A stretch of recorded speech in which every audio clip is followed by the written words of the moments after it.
बच्चों, पिछली क्लास में हमने यहाँ से पढ़ रखा है, इस वाले स्लाइड से हमने पिछली क्लास में पढ़ा था कि पीछे जाएंगे। हाँ, यहाँ से हमने पढ़ रखा है कि पूना नामक जगह पर, यहाँ तक हमने पिछली क्लास में पढ़ा था कि इसके बाद जो वह सदन था, वह आश्रम था, वह स्थानांतरित हो गया पूना के पास एक केड़गांव नाम की जगह थी। वहाँ पर उन्होंने एक नई संस्था की स्थापना की जिसका नाम था मुक्ति मिशन। यहाँ तक हम पढ़ चुके हैं, इससे आगे देखते हैं क्या कहता है। कहता है अत्र अधुना अपि निराश्रिताः स्त्रियः ससम्मानं जीवनं यापयन्ति। कहता है यहाँ पर आज भी जो निराश्रित स्त्रियां हैं, जिनकी कोई मदद करने वाली नहीं है, जो बिल्कुल असहाय हैं, हेल्पलेस हैं, उस तरह की जो स्त्री हैं, उस तरह की जो औरतें हैं, वे आज भी ससम्मान यानी सम्मान के साथ क्या कर रहे हैं, अपना जीवन बिता रहे हैं। इस मुक्ति मिशन नाम की संस्था जो पुणे के पास केड़गांव नामक जगह पे है, वहाँ आज भी बेसहारा औरतें सम्मान के साथ अपना जीवन जीते हैं। 1922 तमे 1922 तमे ख्रीष्टाब्दे रमाबाई महोदयायाः निधनम् अभवत्। 1922 में 1922 में रमाबाई महोदय का निधन हो गया, रमाबाई महोदय की मृत्यु हो गई। सा देश विदेशानाम अनेकासु भाषासु निपुणा आसीत्। वह देश विदेश की अनेकों भाषाओं में निपुण थी, ऐसा कहा गया है। फिर उससे आगे अभी हम इतना पे क्वेश्चन करेंगे जितना हमने पढ़ा कि मुक्ति मिशन संस्थाने अधुना अपि निराश्रिता स्त्रियः कथम जीवनम यापयन्ति। मुक्ति मिशन नामक संस्था में अभी भी जो निराश्रित स्त्रियां हैं, जो हेल्पलेस स्त्रियां हैं, जो जिनकी मदद करने वाले कोई नहीं है, वे आज भी कैसे अपना जीवन बिता रहे हैं।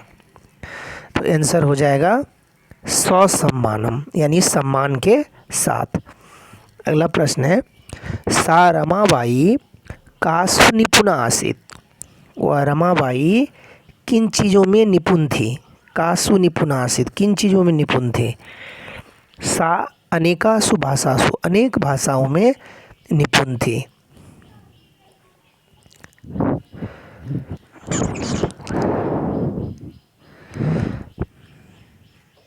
उससे आगे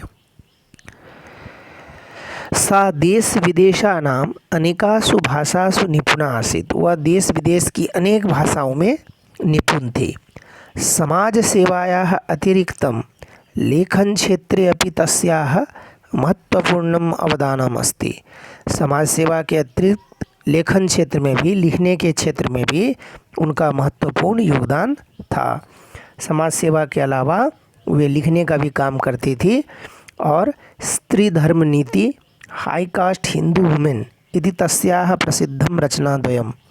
उनकी जो प्रसिद्ध दो रचना थी, उनकी जो प्रसिद्ध दो किताब थी, उनका नाम था स्त्री धर्म नीति और हाई कास्ट हिंदू वुमेन। ये दो किताब है जो उनकी फेमस है। अब इतने पे प्रश्न करेंगे कि सा रमाबाई कासु निपुणा आसीत्। वह जो रमाबाई थी वह किन चीज़ों में निपुण थी। तो उत्तर हो जाएगा अनेकासु भाषासु, अनेक भाषाओं में निपुण थी। अगला प्रश्न है रचना द्वयस्य नाम किम वर्तते। रमाबाई ने जो दो किताबें लिखी है फेमस, उनका नाम क्या है। तो आंसर हो जाएगा स्त्री धर्म नीति, हाई कास्ट हिंदू वुमेन। ये दो किताबें उन्होंने लिखी थी। अब पाठ ख़त्म हो गया है। अब इस पाठ में जो समरी है वो इस तरह से है। हमने क्या क्या इसमें पढ़ा। रमाबाई महोदय के बारे में पहला जीवन संबद्धा घटना, उनके जीवन में क्या क्या घटनाएं घटी, ये पढ़ा हमने। जीवने सा किम किम अकरोत्, उन्होंने अपने जीवन में क्या क्या किया ये पढ़ा हमने। किम अपठत, क्या पढ़ा उन्होंने। कुत्र अगच्छत, कहाँ कहाँ गई वे। समाजाय तस्य योगदानम, समाज के प्रति उनका क्या योगदान था ये हमने पढ़ा। नारी नाम उद्धाराय तया कृतः प्रयासः, नारियों के उद्धार के लिए, नारियों के सम्मान के लिए, नारियों को आगे बढ़ाने के लिए उनके द्वारा क्या क्या प्रयास किया गया ये हमने देखा। तया स्थापितम शारदा सदनम मुक्ति मिशन संस्थानं च, उनके द्वारा सबसे पहले तो मुंबई में शारदा सदन नामक संस्था की स्थापना की गई और बाद में उन्होंने पुणे के केडगांव नामक जगह पर मुक्ति मिशन संस्थान की स्थापना की। उन संस्थानों के, उन आश्रमों के क्या काम थे ये सारी चीज़ें हमने इस लेसन में पढ़ा है।